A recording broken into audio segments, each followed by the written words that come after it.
Hello friends, Neha એજ્યુકેટરમાં આપનું સ્વાગત છે। આજે હું તમારા માટે લઈને આવું છું 25 જાન્યુઆરી કયો દિવસ ઉજવવામાં આવે છે? નેશનલ વોટર્સ ડે એટલે કે રાષ્ટ્રીય મતદાતા દિવસ। આ કયું સંસ્કરણ છે? 16મું સંસ્કરણ છે। ક્યારથી ઉજવાય છે?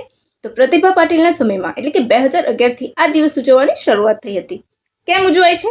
તો આ જ દિવસે 1950માં ભારતીય ચૂંટણી પંચની સ્થાપના કરવામાં આવી હતી, એટલા માટે ઉજવવામાં આવે છે। ભારતીય ચૂંટણી પંચ કયા આર્ટિકલ હેઠળ આવશે? આર્ટિકલ 324 હેઠળ। હવે એક મહત્વની વસ્તુ યાદ રાખવાની છે કે થીમ શું છે? તો માય ઇન્ડિયા માય વોટ। એ સિવાય એક ટેગલાઇન આપવામાં આવી છે, ટેગલાઇન આપવામાં આવી છે, રાઈટ? કઈ? તો citizen at the heart of Indian democracy, યાદ રાખજો। આ સિવાય કયો દિવસ ઉજવવામાં આવે છે બીજો 25 જાન્યુઆરીના રોજ? National tourism day, right? અને ત્રીજો અગત્યનો પોઈન્ટ કે હિમાચલ પ્રદેશ, તો હિમાચલ પ્રદેશ 1971માં ભારતનું 18મું રાજ્ય બન્યું।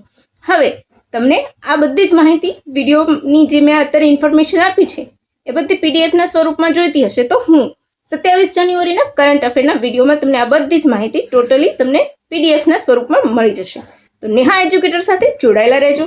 અને હા, તમે લખતા હોય તો આ બધી નોટ્સ અત્યારે લખી દેજો। તો ચાલો ફ્રેન્ડ્સ, રજા લઈશું।